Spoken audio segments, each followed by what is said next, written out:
ازيكم عاملين ايه؟ يا رب تكونوا بخير. فيديو النهارده الشنطه دي انا هعملها ليا. هي شنطه صغنطوطي كده، انتوا اكيد شايفين صورتها شفتوا صورتها في الكفر.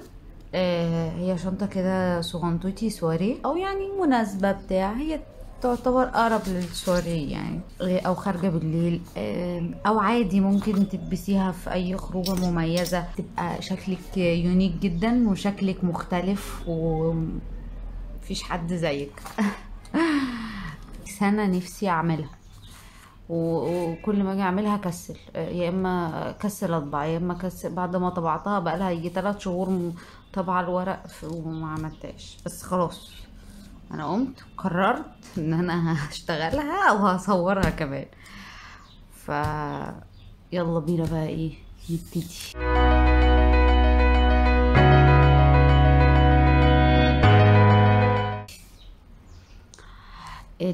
الشنطة دي انا هشتغل كده وانا بكلمكم.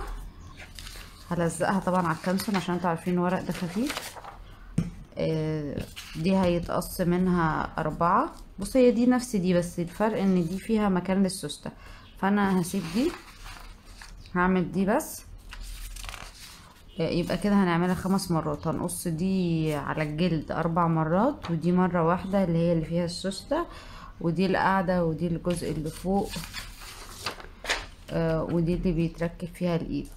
اوكي. هتكلم معاكم بقى وانا شغالة. وده الكانسون التخين اللي هنلزق عليه دي مش لسه. دي لو انتوا هتركبوها في السوستة، يعني دي اللي هي الحتة اللي بتتركب في السوستة كده، عشان تبقى حتة جلد يعني متركبة في السوستة. بس انا السوستة عندي ليها اشكال وكده، فمش هستخدم الجزء ده.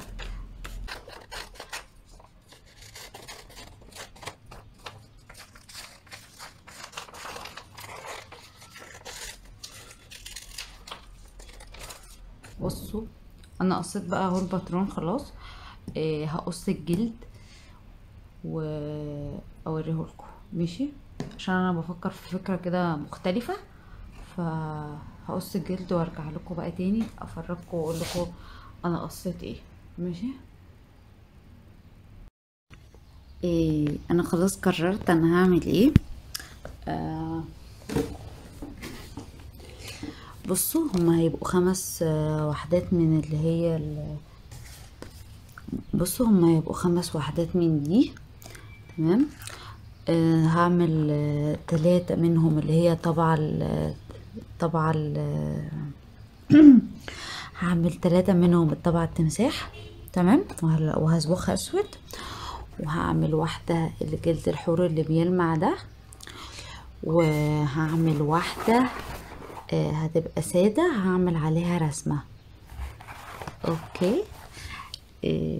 هقص الجلد بقى وارجع لكم تاني. هي قصيتها. طبعا هتستغربوا ليه انا قصة 6 مش 5، مع انهم انا قلت لكم ان هم 5. هقول لكم عشان الجلدة دي اللي هي السودا اللي بيلمع دي خفيفة قوي، وقلت لكم في فيديو قبل كده وهقول لكم تاني ان هي لازم تتبطن، لان هي بتبقى خفيفة قوي مش بتستحمل. فانا قصيت جلد كمان عشان ابطنها. دول التانيين دول هبطنهم قماش، او ممكن ما بطنهمش اصلا يعني. ممكن اخلي الجلد على حلو، اصبغ الظهر وخلاص. غالبا ده اللي انا هعمله، هصبغ الوش والظهر وخلاص. لكن دي لازم تتبطن عشان يبقى ليها سمك، عشان دي لما مش بتتبطن وتتخرم وتتخيط بتتقطع. اوكي، يا ريت ناخد بالنا من الموضوع ده. جلد اللي هو الفرنيه ده، سواء ده او الفاتح او اي نوع، بيتقطع بسرعة. اللي هو الطبعة اللي هو جلد الحور المطبوع. ماشي، بطنوه يعني، افتكروا ان انتوا تبطنوه، الموضوع ده مهم جدا. تمام. اهو دول ال3، دي اللي هتبقى عليها الرسمة. دي بتاع السخنطوطي، مش عارفة التانية تلاقيها واقعة في الارض. لا اهي. تمام. هرسم بقى الرسمة، وغالبا هصبغ. وارجع لكم بقى تاني اوريكم انا وصلت لحد فين.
بقى المرحله اللي بعد كده انا هلزق عليها كانسون عشان تبقى ماسكه نفسها اكتر، وبعد كده هبطنها بالقماش. هما في الفيديو الاصلي مبطنينهم بالجلد. تمام، بس انا هبطنها بالقماش عشان يعني تبقى تكلفتها اقل شويه، بس برضو هحط عليها ورق كانسون عشان تبقى ماسكه نفسها. اوكي، هبتدي بقى الزقهم. تنفست الام السعداء واخبرت ابنتها ان هذا ليس من النوم، فالناس يتعرضون في كل يوم لمشاكل في علاقاتهم مع اصدقائهم، ومن طبائع الناس ان تحدث بينهم خلافات وحوارات سلبيه تحتاج الى تفاهم ونظريه وعلاج، واحيانا يتم تكوين او تفكيك صداقات جديده خلال ذلك السنوات وربما شهور قليله. ان هذا جزء من الانتقال من مرحله الطفوله الى مرحله الرشد، بل هو جزء من طبيعه الحياه بشكل كلي، ولا بد ان نتقبل ذلك. صارت الام ابنتها بعد قليل ثم تساءلت في ذلك كيف تحول مفهوم التنمر عبر الايام عندما كانت فوكس نفسها في المدرسه من الضرب او السرقه او التحرش النفسي والجسدي الى مجرد عدم استيعاب في الخروج او النزول. لماذا اثر هذا الموقف البسيط بهذه الشده النفسيه فيها؟ وبصوره اكبر، هل هذا يعتبر انذارا كبير كامل تعرض لمشاعر مدلله فصارت نفسيته قابله للكسر في اي موقف من هل يتغير العالم من حولنا وصار اقرب ما يكون لعالم هشاشه نفسيه وكيف التحمل بالمشاكل يطلب؟ هذه الاسئله نفسها هي التي دفعت جيل توين استاذه علم النفس الامريكيه الى تاليف كتاب اكثر جيل التقنيه لماذا يكبر اطفال الانترنت اليوم اقل والمتوازن بين الفرق الذي تعلم بذلك بما انه موضوع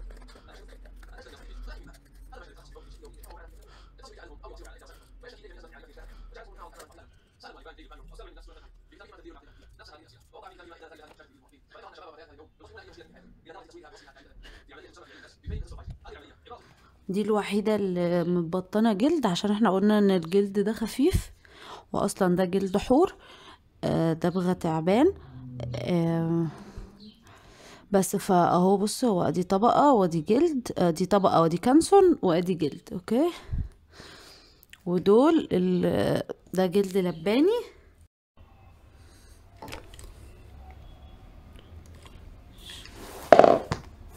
بصوا كده انا خرمتهم اهم. اوكي، دي بس اللي خليتها 1 سنتي، يعني الباقيين نص. هما المفروض في الباترون ايه 1 سنتي من كل الجهات. تمام، بس انا ما خدتش بالي وانا بشتغل في الاول. فطبعا الرسمة كانت هتبوظ لو كنت كلت من دي 1 سنتي، كانت الرسمة هتخش جوه قوي وكانت هتبوظ.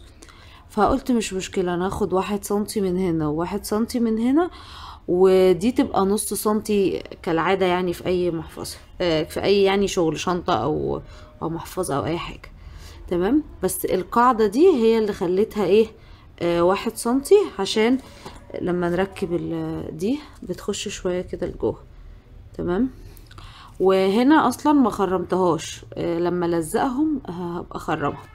تمام، وهنا المثلث اللي فوق الصغنن ده اهو عملت فيه مربعات كده، وندخل دي كده فيه. تمام، وبعد كده ايه هنلزقها كده بالكله، وهنعدي عليها بالتخريم طبعا. هخرم دي كده الاول عشان ما تضايقنيش في الشغل.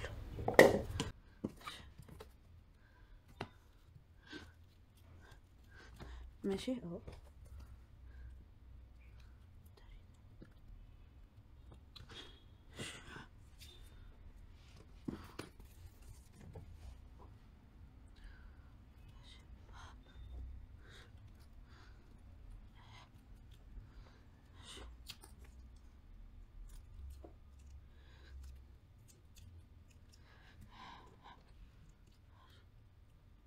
ماشي اهو.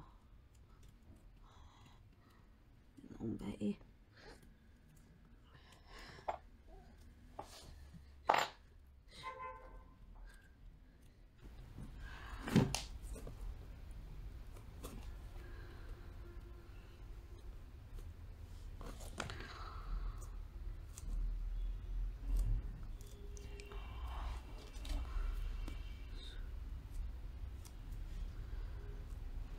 بصوا انا هخيطها حته حته. ماشي، عشان ما تعملش مني، عشان اعرف اسيطر عليها. ماشي،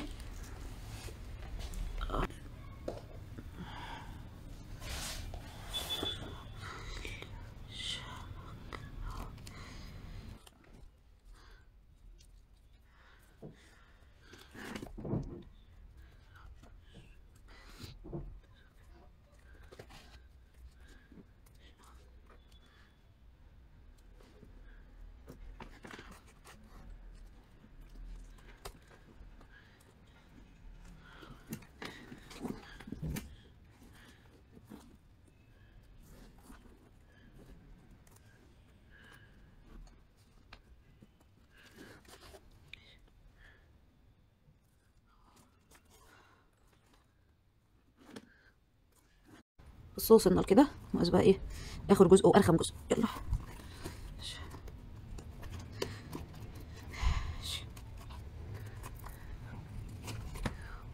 عشان القصيره دي هتضايقني في الشغل.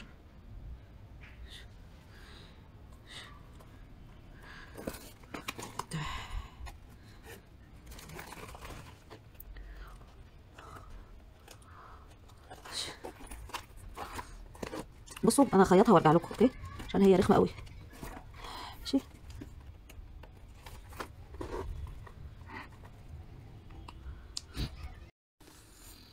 خلصت اخيرا، طلعت عيني اخر حته دي. تمام هنبتدي بقى ايه نخيطها في بعضها وربنا يستر، عشان انا مش عارفه، حاسه ان في حاجه مش مظبوطه، يعني حاسه ان في حاجه راكبه غلط، في حاجه معموله مش مظبوطه. هنكتشف بقى كل الكلام ده واحنا بنحاول نخيطها. عاملين ايه؟ اخباركم ايه؟ بصوا انا بقالي 3 ايام بحاول اخيط فيها واشوف لها فكره للخياطه الشنطه دي، وافك واخيط وافك واخيط، حاجه يعني تقرف. المهم يعني انا خيطت الجزء ده والجزء ده وحته من الجزء ده. هخيط بقى معاكم حته كده واقول لكم على التريكات. انا عرفت الشنطه دي ليه بارقام خزعبليه. هي الفكره مش في الجلد، هي اصلا مش واخده جلد كتير، الفكره كلها في الخياطه واكيد بعد كده هتقرفني في الفينيشنج كمان. لا يعني بصراحه رخمه جدا. لان ايه بقى نقول لكم بقى هي ليه رخمه. الجزء ده مش قد الجزء ده ماشي، يعني ده اكبر يعني طبيعي، يعني بصوا ده اكبر من الجزء ده، والاخرام اللي هنا اكتر من الاخرام اللي هنا بكتير. بصراحة طلعت عيني في الخياطة ولسه يعني ايه لسه هنكملها لسه ما نشوف. الفكرة كلها في ايه بقى، مش كل خرم بندخل فيه الابرة. يعني هقول لكم دلوقتي يعني ايه، مش الخرم ده هيدخل في الخرم ده والخرم ده يدخل في الخرم، لا احنا بنعدي حتة حتى. بصوا يعني ايه بنكشكشها كده، يعني بنيجي نعمل هنا مثلا واحد ونقوم سايبين خرمين ونقوم مدخلين في التالت عشان تكش كده وتبقى على قدها. تمام يعني بصوا هنا مكشكشة ازاي، وهنا برضو هتطلع عيني في الفينش انا عارفة. بصوا هنا الجلد عامل ازاي عشان اعملها كده اهو، اكشكشها كده زي ما بنكشكش القماش عشان تبقى الحتة دي مظبوطة وعشان تتخيط، لان هي مش هتنفع تتخيط لو عملنا الخرم في الخرم. يعني الخرم ده قصاد الخرم ده، الخرم ده قصاد الخرم ده.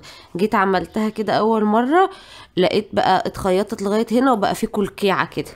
يعني خيطتها بصوا كده مثلا كده كده كده كده كده.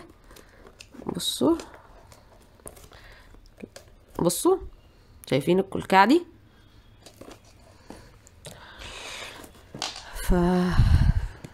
تعالوا ايه كده بقى ايه نحاول ايه هوريكم يعني حتة حتة كده مع بعض. اول غرزتين دول عادي ماشي، يعني عادي كده اهو، ونقوم ايه قافلين عليها كده برضو.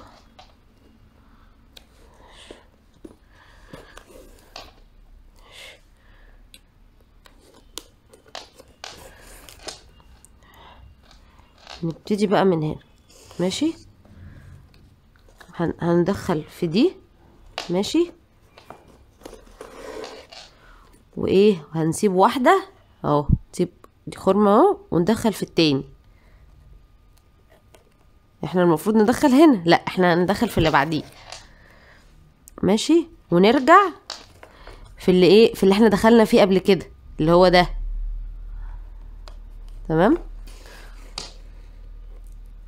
ماشي، وبعد كده ندخل في اللي بعديه عادي ونسيب ادي واحد ماشي وندخل في التاني. سوريك هنسيب ده، بصوا هنسيب ده اللي فيه الخيط ونسيب اللي بعديه فاضي وندخل في التاني عشان تكشكش معانا. تمام. وبعد كده نرجع واحدة وندخلها في اللي احنا خرجنا منها. ماشي، يبتدي ايه يكش كده. وبعد كده هنا كده ونسيب ادي واحد، نسيب واحد فاضي كده وفي التاني، ونرجع في الفاضي اللي احنا دخلناه وندخل في نفس اللي احنا ايه خرجنا منه اللي هو هنا. لا مش ده اللي بعديه.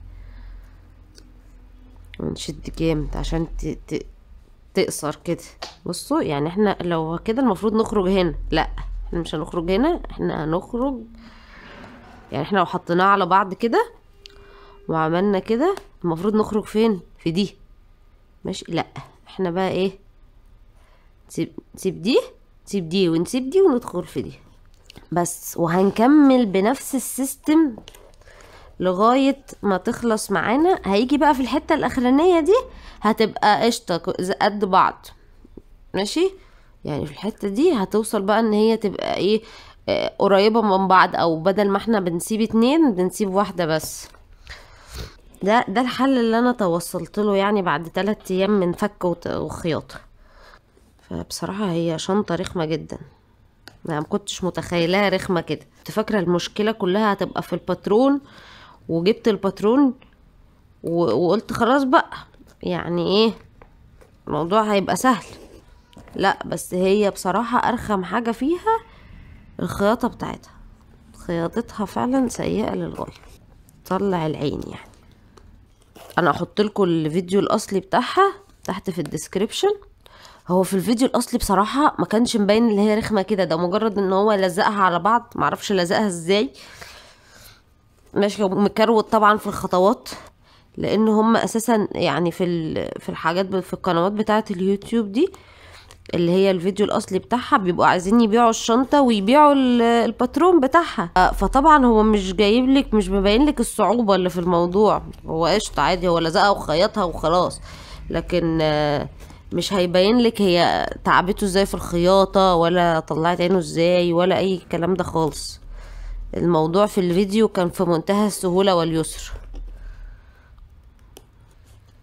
تمام، انا بقى ايه هخلص خياطة في البتاع دي وهرجع لكم كده تاني نشوف هنفنشها ازاي مع بعض، او هنخلص يعني نظبط الشكل ده ازاي، لان هي شكلها مش الطف حاجة بالمنظر ده. مش عارف، انا كنت متحمسة لها جدا وكانت عجباني جدا، وبصراحة اتقفلت منها بصراحة. فهخيط بقى كده بنفس المنظر وايه وارجع لكم تاني نشوف هنعمل ايه بقى تاني مع بعض. بصوا بقى، انا حطيت من الفينش الاسود ده، قصدي حطيت من صبغة الاطراف السوداء. تمام، سخنت المكوى، هبتدي ايه امشي كده عليها اوكي عشان نقفل المسام بتاعة الجلد. تمام، وبعد كده بالشمع برضو ده هيساعد على ان المسام بتاعة الجلد تتقفل.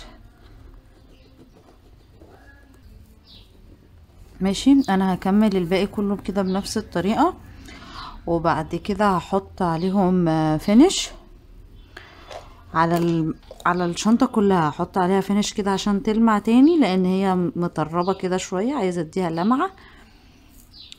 اوكي، وارجع لكم تاني بقى نركب ايه الايد سوا مع بعض. اوكي، بصوا ادي الايد. تمام، خرمنا من هنا ومن هنا ومن هنا كده، وادي الجنش. خيطها بقى واوريها لكم في الاخر. خلصناها اهي. تمام، اهو ده شكلها النهائي.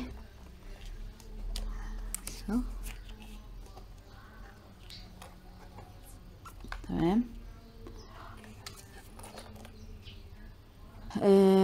كده يكون الفيديو بتاعنا خلص. يا رب يكون عجبكم وتكونوا استفدتوا منه. هحط لكم الباترون بتاعها وقولوا لي رايكم فيها، عجبتكم ولا لا، والموديل عجبكم ولا لا. وقولي لي في حد هيجرب ينفذها ولا لا. هي تنفيذها بصراحة ما كانش سهل خالص، خياطتها كانت بالنسبة لي رخمة جدا. بس يعني ما اعرفش، ما اعتقدش ان انا ممكن انفذها تاني. بس هي كانت تجربة لطيفة، وهي شكلها حلو ان هي تبقى سواريه. فكانت تجربة لطيفة، بس ما اعتقدش ان انا هنفذها تاني. اكتبولي تحت تعملوها ولا ايه، تحبوا تجربوا التجربة دي وتعملوا شنطة زي دي تبقى فريدة من نوعها كده، وتبقى معاكوا او تبقى هدية حلوة لشخص ومحدش يبقى لابسها كتير. لان هي طبعا تقيلة جدا في الشغل، فناس كتير قوي مش هتعملها وهتستصعبها يعني. بس هي كانت تجربة حلوة وانا انبسطت بيها وبس. واتمنى ان يكون الفيديو عجبكم وتكونوا استفدتوا منه. واكتبوا لي رأيكم تحت في الكومنتات وبس، واشوفكم في فيديو جديد ان شاء الله. سلام.